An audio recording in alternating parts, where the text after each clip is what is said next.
incredibly fast. It was quite close, isn't it? Harry continue to take Australia by storm. Literally, massive thunderstorms rolling through Sydney today, causing chaos at the opening ceremony of the Invictus Games. Oh my word, the runaway Duchess is at it again.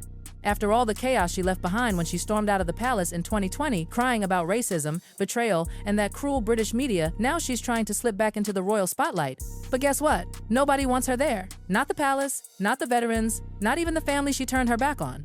It's like she's knocking on a door that's been bolted shut for years, yet she keeps pretending she can't hear the silence from the other side. Honestly, you'd think she'd learned by now that some bridges aren't meant to be rebuilt, especially when you burn them on live TV. Show emotion and to talk about it. Day 4 of their Aussie tour, and Meghan and Harry hitting some of the country's most famous landmarks. First up, Surf's Up, a royal way for Bondi. It's wild how in just a few short years, Harry and Meghan have managed to turn centuries of royal dignity into a never-ending circus. An institution that survived wars, revolutions, and scandals now finds itself outsmarted by a pair of Hollywood royals with a Netflix contract. What was supposed to be a fairy tale love story, a new beginning for the monarchy, has become one long, painful public meltdown. Every headline since their wedding has felt like a soap opera, cliffhanger. And now she wants to return as if nothing happened?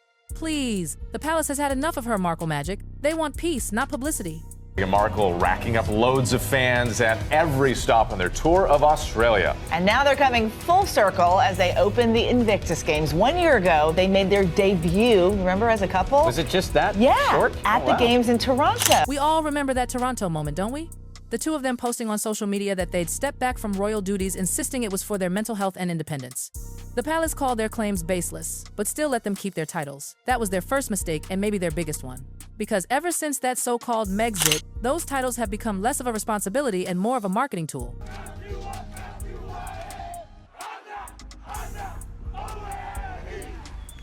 Imagine turning the title Duke and Duchess of Sussex, once a symbol of service and duty, into a brand that screams Hollywood glitter and drama. That's exactly what's happened. They've used it for TV deals, interviews, and their own narrative of victimhood. And now the palace has to deal with the fallout every time they make a move. Duchess of Sussex, Meghan Markle. Now, we haven't seen Meghan for many, many months. She hasn't been out in public. She did do a huge PR blitz last year. Wherever they go, controversy follows like a storm cloud. They claim to have escaped royal pressure, yet they never stop using the royal platform to stay relevant. Their actions don't just overshadow the monarchy's work, they drown it in chaos. And while they preach about privacy and independence, they're the first to call the cameras whenever a spotlight's available. It's like watching two people run from a fire while carrying a can of gasoline. Moving on from the negativity that has really blighted the last 3.5 years of their life ever since they left the royal family.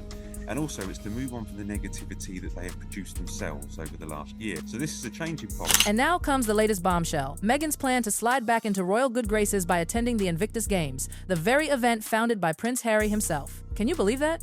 After turning her back on the family, she's suddenly a patron of veterans again. She's been busy planning interviews, public appearances, and even heartfelt speeches about service and sacrifice, all while rumors swirl that she once partied on Remembrance Day instead of honoring fallen soldiers. The nerve. And people say she's trying to rebrand herself as the new, lighthearted Meghan, smiling, holding hands, bathing in camera flashes. Sure, honey, if PR could erase history, she'd be queen by now.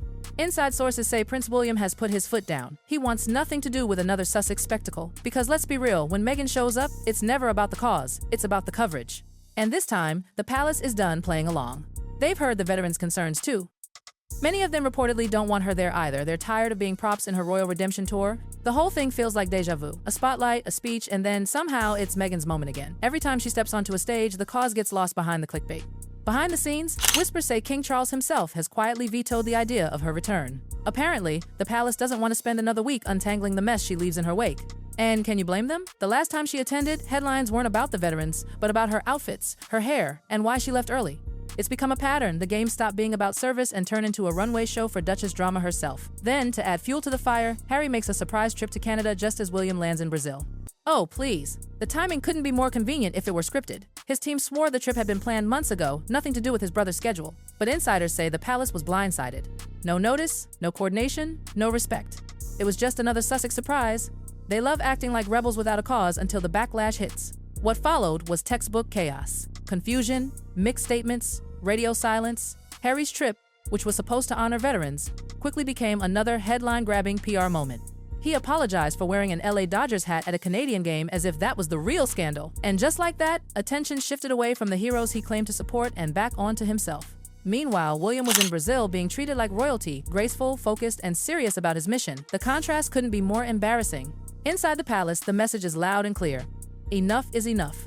No more unsanctioned trips, no more Netflix angles, no more using royal causes as content. Charles and William are drawing their lines, and this time, they're not budging. The more Harry and Meghan try to force their way in, the more the palace quietly pushes them out. And back in Montecito, rumors say tension is boiling over. Meghan's allegedly furious at being blocked from the Invictus Games. She's called friends, contacts, even veterans to try and reverse the decision, but nothing's working. It's like she's throwing every card she has on the table and no one's playing along anymore. Meanwhile, Harry is caught in the crossfire, watching his own creation turn into a battlefield between his family and his wife. The tension inside that Montecito mansion could cut glass. Meghan, sources whisper, hasn't taken the Invictus rejection lightly. She's been calling in every favor, pleading with old friends, publicists, and even a few palace connections she once swore off. But the answer keeps coming back the same. No, it's not just King Charles or Prince William shutting the door. Even veterans and Invictus organizers reportedly feel she'd turn the whole thing into another performance. It's heartbreaking in a way, because Harry built the Invictus Games with pure intent to honor veterans, to help them heal, to remind the world of their strength. But now, his legacy has become the stage for yet another royal drama. Insiders say Meghan's frustration has spilled into their marriage too. They've been arguing over it endlessly. He wants peace and focus, she wants visibility and presence. And for once, her charm isn't working. No one's bending. You can almost picture her pacing through their mansion, phone in hand, fury in her voice, wondering how the girl who once captured the world's sympathy is suddenly being locked out. Because this isn't just about one event, it's about power, influence, relevance, and Meghan knows every closed door from the royal family chips away at her brand. Some claim she even started shaping the next big move, a Netflix documentary centered around her journey of service, of course featuring her at the Invictus Games. The concept? Meghan as the misunderstood heroine, the woman who rose from rejection to redemption. But word inside the industry is that the palace and the veterans community are pushing back hard. They won't let her use their stories or footage as props in her comeback, and that rejection hit her like a slap in the face. The irony is painful. The same woman who claimed she wanted to live authentically away from royal scrutiny now can't seem to function without it. She says she's about causes, yet somehow every cause becomes a campaign for her image. Veterans see it, journalists see it, the palace definitely sees it. And now, the world's starting to see it too. Harry, poor man, looks trapped in the middle, torn between the woman he loves and the institution he once served. He still talks about purpose and healing, but it's obvious his once clear mission has been clouded by endless PR battles. Every time he tries to make a quiet move, the noise around Meghan drowns it out. It's tragic, because beneath the headlines, you can tell he's exhausted not just physically, but emotionally, spiritually. Meanwhile, William and Charles are keeping their distance, no angry statements, no public digs, just cold silence. And that silence speaks volumes. Insiders say it's deliberate. The royals have realized that every time they engage, Meghan and Harry get another headline. So now they're doing the one thing the Sussexes can't stand. They're ignoring them completely. For the monarchy, it's a strategic masterstroke. No more scandals, no more rebuttals, just steady work, quiet grace, and no mention of Montecito. The contrast is stunning. William's seen smiling at global events, shaking hands, speaking about the environment. Harry's seen giving awkward interviews about privacy while cameras roll in his living room. And back home, that Montecito bubble feels smaller by the day. Meghan's frustration reportedly turns to tears and not the staged ones. She's realizing that no matter how much she talks about compassion and authenticity, people have stopped believing the act. The same tabloids that once chased her every outfit now ignore her. The public that once rooted for her underdog story now sighs at the same headlines. Her biggest fear, according to one insider, is irrelevance. That the royal family will simply move on and the world will too. That's why Invictus mattered so much. It wasn't just an event, it was her chance to prove she still had influence. To stand beside Harry and remind the palace she could still command attention. But being blocked by both the royals and veterans, that's a wound to her pride that won't heal easily. And Harry knows it.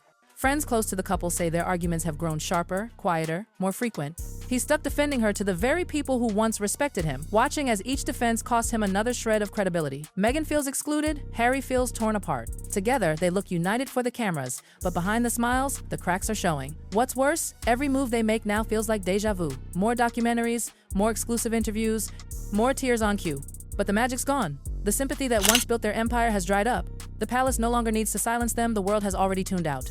Still, Meghan isn't one to retreat quietly. She's already strategizing her next public appearance, planning a relaunch of her image at the end of the year, complete with new branding, new partnerships, and of course, a few emotional speeches. The same way she always does, polishing the paint until it shines. But this time, it may not be enough. Because in the shadows of Buckingham Palace, William's influence is rising fast. He's steady, composed, and everything the monarchy wants to project: duty, discipline, dignity. And that only makes Meghan's public flailing look worse by comparison. Every time she tries to reinsert herself into royal-adjacent spaces, it only highlights how far she's drifted from them. The Invictus block wasn't just a denial, it was a message. The royal family has drawn a clear line. You are no longer part of this story.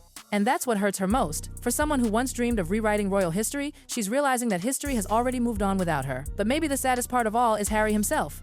The Invictus Games were his sole project, his chance to create something meaningful beyond the crown. And now, even that has become tangled in controversy. Every time he tries to focus on the veterans, Meghan's name pops up beside his. Every time he tries to make amends with his family, another PR stunt destroys the progress.